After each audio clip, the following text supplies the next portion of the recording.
Plantera, the hard-mode post-mechanical boss that spawns in the underground jungle and is the wet dream of 60% of Terraria YouTubers. Not me though, Queen Slime supremacy for life.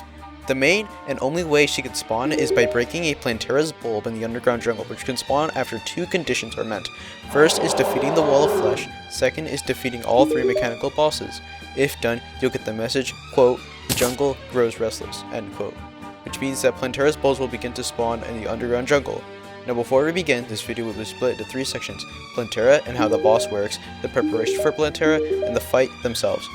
Let me be clear, I did not do good on the boss, even though it lasted like less than 2 minutes, which considering what kind of people are watching, that might be a new record for them.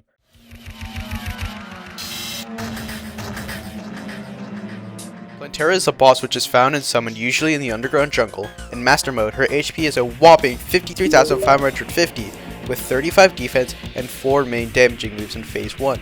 And in Phase 2, once Plantera is about 26,775 HP, she will show her nice well-brushed teeth and will only have 2 main attacking moves with only 10 defense. There are other attacks like the hooks and tentacles, but we will get into those as we discuss. For Plantera's first phase, she will creep slowly to the player, moving her hooks, which usually attach to walls and deal contact damage. I wall my arenas like an idiot because I hate when random things spawn in, but you can remove walls if you struggle with the hooks. Plantera will periodically shoot out seeds, poison seeds, which inflict 100% poison on expert mode and beyond, and thorn balls. Note that both seeds on expert mode and past will have slight homing on the player. On screen, there is an image basically saying that the less HP Plantera has, the more often she will shoot out her attacks. Thorn balls in particular can be an issue as they obey physics and you can drop down to the surface of your arena, which is why you want to opt for more vertical or big arena, as the thorn balls can deal a ton of damage and Plantera spawns a ton of them. Note that she will only fire in a direct sight of the player, and your thorn balls only start shooting out at about 80% of her HP. For Plantera's Phase 2, when she reaches about half HP, 26,775, she will break off her petals, showing a big yummy mouth wanting to chomp off my willy! In Serious, in this phase a few changes happen. No more projectiles mentioned in the first phase, like the thorn balls and other seeds, but now shoots out easy to kill but high damaging spores that deal up to over 200 contact damage. Defense is lowered by 25, but deals significantly more contact damage from 150 to 210. Tentacles now spawn around her on Expert and Master. Some will spawn on her hooks, which do not respawn. The ones around Plantera's head will periodically respawn in Expert and Master mode. The tentacles will respawn at an average of every 5 to 40 seconds depending on how many are killed. Finally, she becomes significantly more aggressive, opting to slightly charge or corner the player into taking high damage from her tentacles or Plantera herself. One of the best ways to counter Plantera that isn't cheesing like a bomb would is to mostly circle her, as her main goal in the first and second phase is to corner you and deal heavy damage, so what you would do is circle around her in her first phase, dealing damage as quickly as possible until you reach Phase 2, where the best ways to not take too much damage is to kill the tentacles as fast as possible, as they deal heavy damage and can significantly mess you up. And finally, is to not be cornered and keep your distance. Of course I failed because my arena's a little rushed. I'm sorry, I couldn't deal with a biome spread. I just had to, I'm sorry. Now speaking of biome spread, defeating Plantera, 3 major things happen. 1. The new dungeon unlocking, very good accessories and armor, access to Golem via the temple key, and biome spread being reduced back to half of its original state. When dealing with Plantera, you have a couple of options for armors and weapons. Personally, I use Mage for Plantera, but I will still go over the armor, weapons, and accessories recommended against her. For armor, all classes can use Chlorophyte or Hallowed armor depending on how skilled you are. Hallowed can be used if you have less skill due to the dodge passive of the armor bonus. Chlorophyte is used for slightly more defense, as well as a damage via the passive Sims crystal above your head. Now if you're going melee, it's a different story. See, there is an armor set called the Turtle Armor, which gives good melee damage and a big 15% damage reduction, which is incredibly useful when factoring in its defense stat. Now, after discussing which armor sets are recommended, now it's time for weapons, going from melee to summoner. For melee, it's recommended to use the Death Sickle and or the True Excalibur if you're wanting to deal more effective damage against Plantera's tentacles. This can also be more effective with the Fire Gauntlet and Mechanical Glove. Also remember to use the Sharpening Station, which you can buy from the merchant. For Ranger, I recommend either the Mega Shark with mostly Chlorophyte or Cursed Bullets, or even the Chlorophyte Shot but with Holy Arrows. Ranger has even more options like the Flamethrower and Superstar Shooter. So Ranger has quite a bit of options, but remember to use the ammo box or either quivers. For For Mage, since I use this class, I use one main damaging weapon along with 2 sidearms.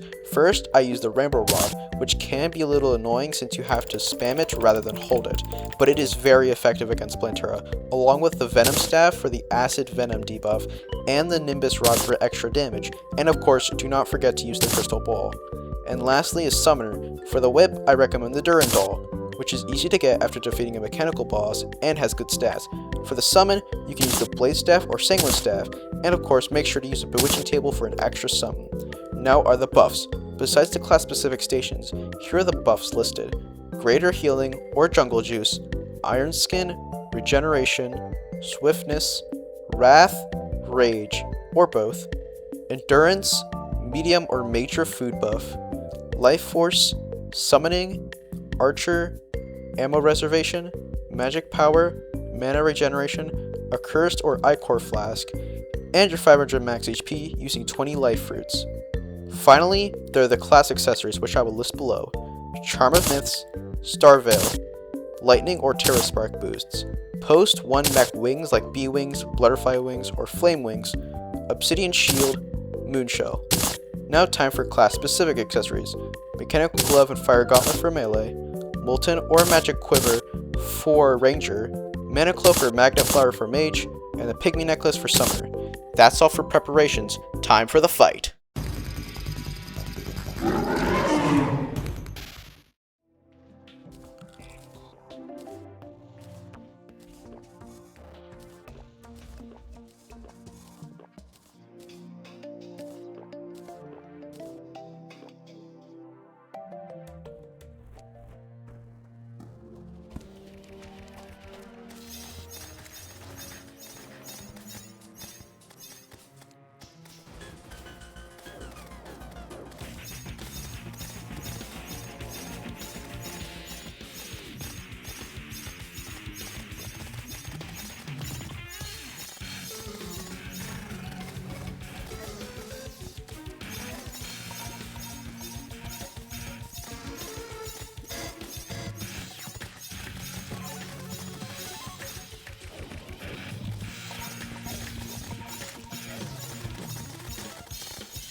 Yo, what's up?